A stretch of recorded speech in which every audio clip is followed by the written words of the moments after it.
नमस्कार फ्रेंड्स, आपका स्वागत है मेरे इस नए वीडियो में।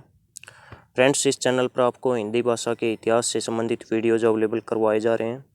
इस क्रम में फ्रेंड्स आधुनिक काल के अंतर्गत हम चल रहे हैं और इसमें भारतेंदु युग हमने कंप्लीट कर लिया है और फ्रेंड्स उसके बाद द्विवेदी युग भी कंप्लीट कर लिया है। दोनों से संबंधित 40 वन लाइनर क्वेश्चंस अपलोड कर दिए गए हैं और फ्रेंड्स इस वीडियो में हम छायावादी युग को कवर करेंगे। तो पहला क्वेश्चन देख लेते हैं, छायावादी काल का दूसरा नाम क्या है। तो फ्रेंड्स 3 इसके रचनाकार प्रमुख थे इस युग के, प्रसाद, पंत, निराला। इन्हीं के नाम पर इस युग का नाम भी है, प्रसाद, पंत, निराला युग। तो 2 नाम है इस युग के, दोनों नाम याद रखिए। जिस तरह से भारतेंदु युग का नाम था दूसरा पुनर्जागरण काल और उसके बाद द्विवेदी युग का दूसरा नाम था जागरण सुधार काल। ये नाम थे दोनों युगों के पिछले। और फ्रेंड्स प्रसाद से यहाँ मतलब जयशंकर प्रसाद से हैं और पंत से सुमित्रानंदन पंत से हैं, निराला सूर्यकांत त्रिपाठी निराला। ये तीनों की तिकड़ी थी इस युग में, छायावादी युग में मेन लेखक ये थे। इलाचंद जोशी ने किन को छायावाद का प्रवर्तक माना है। तो फ्रेंड्स अलग अलग इतिहासकारों ने अलग अलग जो लेखक हैं उनको छायावाद का प्रवर्तक माना है। तो इलाचंद जोशी ने किन को माना है और सबसे मेन भी यही है, सबसे पहले भी इनका नाम आता है, ये है जयशंकर प्रसाद। तो फ्रेंड्स इनके अलावा भी एक महत्वपूर्ण महिला लेखिका हैं प्रसाद, पंत और निराला के अलावा भी।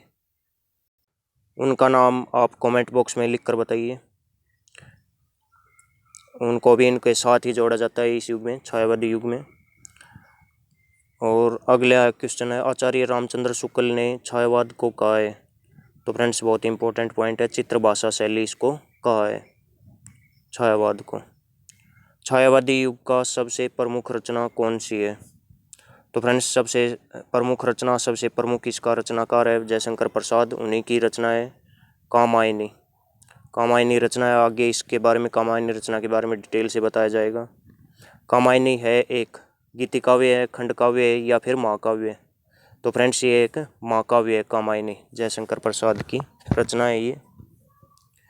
अगले हैं फ्रेंड्स इस युग के कवियों की लिस्ट है, कौन कौन इसके रचनाकार रहे हैं। तो महादेवी वर्मा है 1907, इनका जन्म का वर्ष और मृत्यु का वर्ष भी लिख रखा है। जयशंकर प्रसाद हैं, सुमित्रानंदन पंत हैं, सूर्यकांत त्रिपाठी निराला हैं, डॉक्टर राम कुमार वर्मा हैं, मोहनलाल महतो वियोगी हैं, मुकुटधर पांडे हैं। मुकुटधर पांडे को भी कई इतिहासकारों ने इसका प्रवर्तक माना है इसी काल का, जैसे कि रामचंद्र शुक्ल हो गया। अगला क्वेश्चन देख लेते हैं, जयशंकर प्रसाद की अंतिम रचना कौन सी है। तो फ्रेंड्स सबसे प्रमुख रचना इनकी अंतिम रचना थी कामायनी 1935 ईस्वी में। 1937 ईस्वी में इनका देहांत हो गया था, बहुत ही कम उम्र में। और बाकी सभी लेखकों की फ्रेंड्स ज़्यादा, जो भारतेंदु युग था उसके जो राइटर थे मैंने आपको बताया था, बहुत ही कम उम्र में सभी का लगभग का देहांत हो गया था। खुद भारतेंदु का 35 वर्ष की आयु में देहांत हो गया था। यहाँ पर एक जयशंकर प्रसाद को छोड़कर इनकी भी उनकी तरह ज़्यादा कम तो नहीं रही थी उम्र, 48 साल तक इन्होंने जीवन यापन किया था। लेकिन सभी जो और लेखक हैं इस युग के, सभी की एज काफ़ी टाइम तक धरती पर निवास किया था उन्होंने। कामायनी महाकाव्य प्रधान पात्र कौन सा है। तो फ्रेंड्स इसमें प्रधान पात्र कौन है, सरदा। सरदा का दूसरा नाम क्या है, कामायनी। काम की पुत्री होने के कारण इनका दूसरा नाम कामायनी रखा गया और ये इस महाकाव्य का नाम है। अगला क्वेश्चन, कामायनी के 15 सर्ग कौन कौन से हैं। तो ये ध्यान रखें फ्रेंड्स, इनसे संबंधित क्वेश्चन भी पूछ लिया जाता है, कौन सा कामायनी का सर्ग नहीं है, इस तरह करके। चिंता, आशा, श्रद्धा, काम, वासना, लज्जा, कर्म, ईर्ष्या, ईड़ा, सौपन, संघर्ष, निर्वेद, दर्शन, रहस्य, आनंद। ये हैं फ्रेंड्स 15 सर्ग कामायनी की। जयशंकर प्रसाद की कौन सी रचना पहले ब्रज भाषा में बाद में खड़ी बोली में लिखी गई थी। तो फ्रेंड्स ऐसी कौन सी रचना है, वो है प्रेम पथिक। अगला क्वेश्चन, सुमित्रानंदन पंत को किस रचना के लिए ज्ञानपीठ पुरस्कार मिला था। तो फ्रेंड्स ये प्रगतिवादी युग की रचना है, चितंबरा रचना के लिए बहुत ही फेमस रचना है सुमित्रानंदन पंत जी की। इसके लिए उनको ज्ञानपीठ अवार्ड मिला था। और ज्ञानपीठ अवार्ड क्या है उससे संबंधित भी देख लेते हैं। ये फ्रेंड्स साहित्य का सबसे सर्वोच्च पुरस्कार है भारत में, साहित्य के क्षेत्र का सबसे बड़ा पुरस्कार है। पहला ज्ञानपीठ पुरस्कार 1965 में सबसे पहले ज्ञानपीठ पुरस्कार दिया गया था। ये किन्हें दिया गया था? ये थे जी शंकर कुरुप, मलयालम भाषा के राइटर हैं। और फ्रेंड्स सुमित्रानंदन पंत पहले लेखक थे, हिंदी के पहले लेखक थे जिनको ये अवार्ड मिला, ज्ञानपीठ अवार्ड मिला। इससे पहले और ही 1968 में इनको ये अवार्ड मिला था। इनसे पहले कोई भी हिंदी का लेखक ये अवार्ड प्राप्त नहीं कर सका था। सुमित्रानंदन पंत को पहले हिंदी लेखक 1968 में। प्रसाद जी की खड़ी बोली की कविताओं का प्रथम संग्रह कौन सा है? तो खड़ी बोली की, जयशंकर प्रसाद की खड़ी बोली की कविताओं का संग्रह क्या कहलाता है? कानन कुसुम। और इसी काल की एक और लेखिका है प्रसिद्ध, जिनका नाम है महादेवी वर्मा। महादेवी वर्मा को ज्ञानपीठ अवार्ड मिला था। किस रचना के लिए मिला था? यामा रचना के लिए। और महादेवी वर्मा को यामा के लिए ज्ञानपीठ पुरस्कार किस वर्ष मिला था? 1982 ईस्वी में। और फ्रेंड्स ज्ञानपीठ अवार्ड प्राप्त करने वाली पहली महिला कौन थी? आशापूर्णा देवी। कब मिला था इनको? 1976 में। किस भाषा के लिए मिला था इनको? बंगाली भाषा के लिए। और हिंदी भाषा में तो पहली कौन है? महादेवी वर्मा। जिस तरह से हिंदी भाषा के पहले लेखक कौन है? सुमित्रानंदन पंत। और फ्रेंड्स पहली महिला होगी आशापूर्णा देवी। बहुत ही इंपॉर्टेंट पॉइंट है, याद रखना। निराला की किस कविता को शोक गीत कहा गया है? तो फ्रेंड्स सरोज समर्ति, सरोज उनकी पुत्री का नाम था। तो उनकी मृत्यु हो गई थी 1935 ईस्वी में।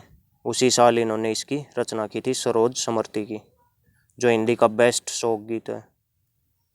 निराला की मृत्यु किस साल हुई थी? 1962 में इनकी मृत्यु हो गई थी। निराला जी की पुत्री सरोज की मृत्यु किस वर्ष हुई थी? 1935 ईस्वी में। हिंदी की प्रथम शोक कविता कौन सी मानी जाती है? सरोज समर्ति। सूर्यकांत त्रिपाठी द्वारा रचना की गई है इसकी। और फ्रेंड्स आधुनिक मीरा, ये निकनेम किसका है? बहुत ही इंपॉर्टेंट पॉइंट है फ्रेंड्स। आधुनिक मीरा, आधुनिक युग की मीरा, छायावादी युग की लेखिका हैं महादेवी वर्मा। इनको आधुनिक मीरा कहा गया है। निराला की प्रमुख रचनाएं कौन कौन सी हैं? फ्रेंड्स सूर्यकांत त्रिपाठी निराला की रचनाएं हैं अनामिका, सरोज समर्ति, राम की शक्ति पूजा। ये रचना बहुत ही इंपॉर्टेंट है फ्रेंड्स, राम की शक्ति पूजा। आगे इसके बारे में आपको बताया जाएगा। तुलसीदास, ये रचना भी बहुत इंपॉर्टेंट है। जूही की कली, ये इनकी पहली रचना थी, जूही की कली। और फ्रेंड्स और एक और इम्पोर्टेंट पॉइंट देख लेते हैं। हिंदी में छायावाद शब्द का सबसे पहले प्रयोग किसने किया था? तो फ्रेंड्स छायावाद का सबसे पहले प्रयोग किया था मुकुटधर पांडे ने। और इसी कारण इनको कहा गया है, इस युग का प्रवर्तक भी माना है किन्होंने? आचार्य रामचंद्र शुक्ल ने। और अगला क्वेश्चन यही है फ्रेंड्स, मुकुटधर पांडे को छायावाद का प्रवर्तक किसने माना है? तो यह आचार्य रामचंद्र शुक्ल। अगला क्वेश्चन, द्विवेदी युग की किस प्रवृत्ति के विद्रोह स्वरूप छायावाद का उदय हुआ था? तो इतिवर्तात्मकता। तो फ्रेंड्स ये भी पॉइंट याद रखें, द्विवेदी युग की मुख्य प्रवृत्ति क्या थी उसके रचनाकारों की? इतिवर्तात्मकता। क्या था? इतिहास का वृत्तांत वो ज़्यादातर लिखते थे द्विवेदी युग के लेखक। छायावाद के 4 स्तंभ कौन कौन माने जाते हैं? तो फ्रेंड्स मैंने एक क्वेश्चन भी पूछा था आपसे, प्रसाद, पंत, निराला और महादेवी वर्मा। ये 3 तो मुख्य रचनाकार हैं, इन्हीं के नाम पर इस युग का नाम भी है। और चौथी महादेवी वर्मा भी इनके साथ जुड़ी हुई है। ये 4 स्तंभ हैं फ्रेंड्स। कमेंट्स में आपसे पूछ लिया जाएगा फ्रेंड्स, आपसे ऑप्शंस देख के कि इनमें से कौन सा हिंदी छायावाद के 4 स्तंभों में से नहीं आता है। तो फ्रेंड्स तो ये 4 स्तंभों, इन चारों से अलग नाम मिले उस ऑप्शन पे आप टिक कर देना। छायावाद के कटु आलोचक कौन माने जाते हैं? छायावाद की फ्रेंड्स द्विवेदी युग वालों ने इसकी आलोचना की है। द्विवेदी युग के संस्थापक कौन है? द्विवेदी युग के किन के नाम पर है? आचार्य महावीर प्रसाद द्विवेदी। उन्होंने इस युग की बहुत अधिक आलोचना की है फ्रेंड्स, छायावाद की। अगला क्वेश्चन, मुकुटधर पांडे द्वारा रचित छायावाद युग की प्रथम कविता कौन सी है? तो फ्रेंड्स मुकुटधर पांडे की बातें हो रही थी, कुर्री के प्रति। ये इनकी प्रथम कविता है, छायावाद युग की प्रथम कविता माना जाता है इसको। इनके द्वारा रचित कविता को। इसी कारण इनको रामचंद्र शुक्ल ने छायावाद का प्रवर्तक बोला है। वैसे फ्रेंड्स मोस्ट कॉमन छायावाद का प्रवर्तक लीलाचंद्र जोशी ने जिनको बताया है वो इम्पोर्टेंट रहेगा, जयशंकर प्रसाद। ज़्यादातर इतिहासकारों ने उनको ही माना है और इसके नाम में भी सबसे पहले उन्हीं का ही नाम आता है। कुर्री के प्रति कब प्रकाशित हुई थी? जुलाई 1920 में प्रकाशित हुई थी और उसी पत्रिका में प्रकाशित हुई थी, सरस्वती पत्रिका में, जिसके संपादक आचार्य महावीर प्रसाद द्विवेदी थे। और जो द्विवेदी युग की पहचान थी जो पत्रिका, सरस्वती पत्रिका। जयशंकर प्रसाद की सबसे लंबी कविता कौन सी है? तो फ्रेंड्स बहुत ही इम्पोर्टेंट कविता है, महाराणा का महत्व। ये सबसे लंबी कविता है जयशंकर प्रसाद जी की। कामायनी रचना का उद्देश्य क्या है? आनंदवाद की स्थापना। ये कामायनी रचना का उद्देश्य है। जयशंकर प्रसाद की रचनाओं का प्रकाशन वर्ष क्रम वाइज क्या है?